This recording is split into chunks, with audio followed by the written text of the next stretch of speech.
네, 여러분 안녕하세요. 2020 고3 3월 학력평가학원 해설을 맡은 박주원입니다.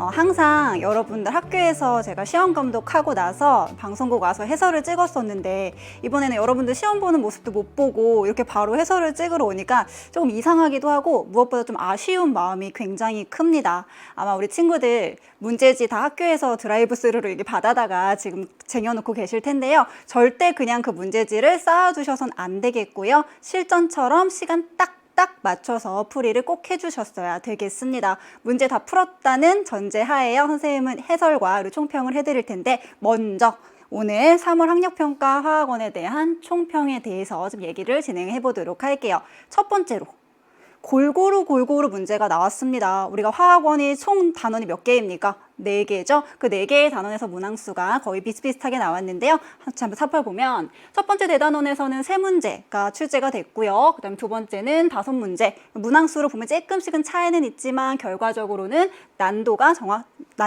좀 비슷비슷하게 문제가 출제가 됐다라고 볼 수가 있겠습니다. 화학의 첫걸음에서는 여러분 알다시피 쉬운 문제 하나 나오고 조금 어려운 문제 2개 나올 수 있다라는 것도 다 알고 계실 텐데요. 그것대로 그대로 출제가 되었었고요. 그리고 원자의 세계는요. 이거 어렵지는 않은데 조건들이 많이 나와가지고 시간 많이 걸리는 그런 문제들 있죠. 조건이나 혹은 내가 경우의 수를 따져서 풀어야 되는 문제들이 여러 개가 출제가 되었고요.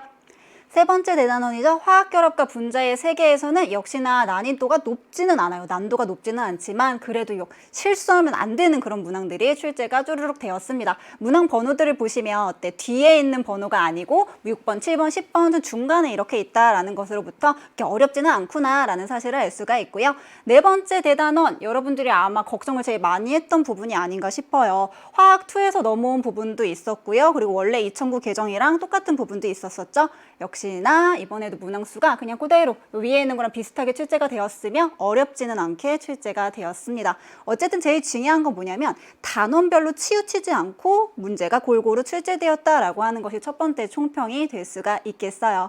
두 번째로는 난도가 어땠는지 얘기를 해볼 필요가 있겠죠. 오늘 학평 보고 아마 개별적으로 개인차가 있겠죠. 나 오늘 너무 어려웠는데 이거 잘 주눅 들어있는 친구들도 있을 거고 진짜 겨울방학 동안 공부를 열심히 했더니 성적이 잘 나왔네 라고 하면서 엄청 좋아하는 친구들도 있을 거예요. 근데 지금 오늘 시험 잘 받고 못 받고가 중요한 게 절대 아닙니다. 그래도 선생님이 일단 객관적으로 오늘 시험이 어땠는지는 말씀을 해드려야 본인의 자기 위치를 객관적으로 정확하게 판단을 할 수가 있겠죠. 제가 봤을 때는 오늘 이 시험은요. 난도가 중간, 그러니까 중간 난도 문항들이 다수 출제가 되었습니다. 그 말은 뭐냐면 아주 쉬운 문제도 사실 없었어요. 예전 2009 개정 교육과정을 보면 수능 문제도 그렇고 3월 학평도 그렇고 6월 모평도 그렇고요. 쉬운 문제들, 정말 보자마자 문제가 풀리는 문제들이 적어도 3문제 이상은 출제가 되었었는데 오늘 3월 학평에는 그런 문제는 별로 없었다는 얘기. 그치만 반대로 얘기하면 시간이 엄청 오래 걸리고 진짜 이거 어떻게 풀지 머리를 엄청 굴려야 되는 결정적으로 아주 어려운 문항도 별로 없었다는 거. 사실은 거의 없었다. 잘 출제되지 않았다라고 볼 수가 있겠습니다. 여러분들 지금은 아마 선생님이 중간이었다라고 하지만 나는 좀 어려웠을 수도 있고 쉬웠을 수도 있어요. 괜찮아요. 앞으로 더 내가 보완을 해나가면 되는 거니까. 어쨌든 오늘 3월 학평은 어땠다? 중간 정도 되는 문제들이 많이 출제가 되었다. 이렇게 정리할 수가 있겠고요. 자, 그리고 계산 과정이 필요한 문항의 개수가 예전보다 좀 증가했어요. 이건 왜 그러냐면 그 이유를 말씀드릴게요. 화학 반응의 양적 관계, 기존에 있었던 문제에서도 항상 이거는 계산이 오래 걸리게 문제가 출제가 됐었죠. 그리고 화학2에서 왔습니다. 몰농도 단원. 이것도 역시나 계산하는 거잖아요. 계산하는 문제가 나왔으니까 더 추가가 됐겠죠. 그리고 중화적정, 이거 산과 염기의 중화 반응, 양적 관계를 따지는 문제가 되겠고요. 산화원원 반응식 좀 복잡한 거, 증가한 산화수랑 감소한 산화수가 서로 같다라는 것을 이용해서 미정계수를 풀어내는 것, 전부 다 계산이 필요한 그런 내용들이에요. 그러니까 필요한 문항의 개수가 증가했다라고 하는 것을 알 수가 있겠죠. 여기에 덧붙여서 한 가지가 더 있는데요.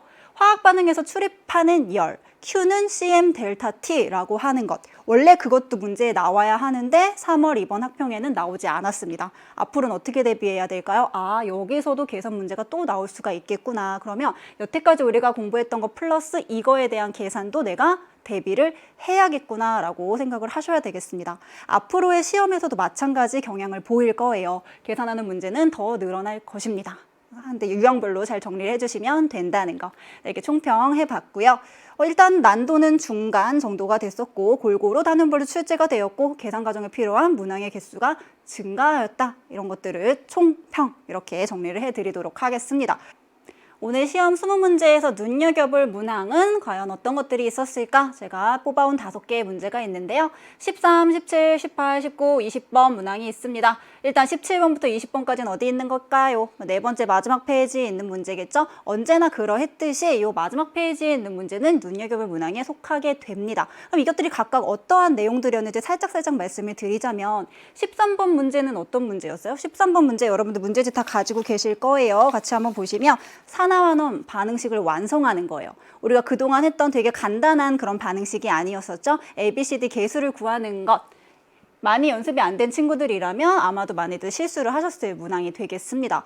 그리고 17번 문항은 뭘까요? 제가 물질의 양에서 정말 엄청 강조해서 수업했던 부분인데요. 아보가드로 법칙 이용해가지고 물질의 몰수 계산하는 거. 뭐 1g당 부피, 그 다음에 1g의 뭐 질량 혹은 분자량과의 관계를 이용하는 것.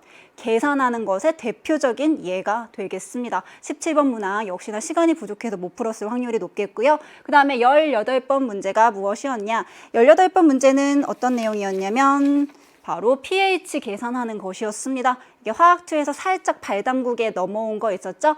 이건 왜 그러냐면 10의 마이너스 제곱, 10의 마이너스 4승, 그다음에 10의 마이너스 6승 이렇게 숫자가 굉장히 작고 뭔가 복잡해요. 내가 시간이 없어서 막 풀다 보면 실수하기 딱 좋은 그런 문제라는 얘기죠. 역시나 마지막 페이지에서 시간에 쫓겨서 틀릴 수 있는 그런 문제라고 보실 수가 있겠고요. 그 다음에 19번 문제. 이거는 산염기의 중화 반응에서요. 전체 이온의 개수를 결정하는 것은 과량으로 존재했던 산 또는 염기의 혼합전 개수이다라고 하는 것. 유형을 정리하고 제대로 파악을 했다면 잘 푸실 수가 있었겠지만 아직 그 단계까지 못 간 친구들이었다면 아마 많이들 틀리셨을 것입니다.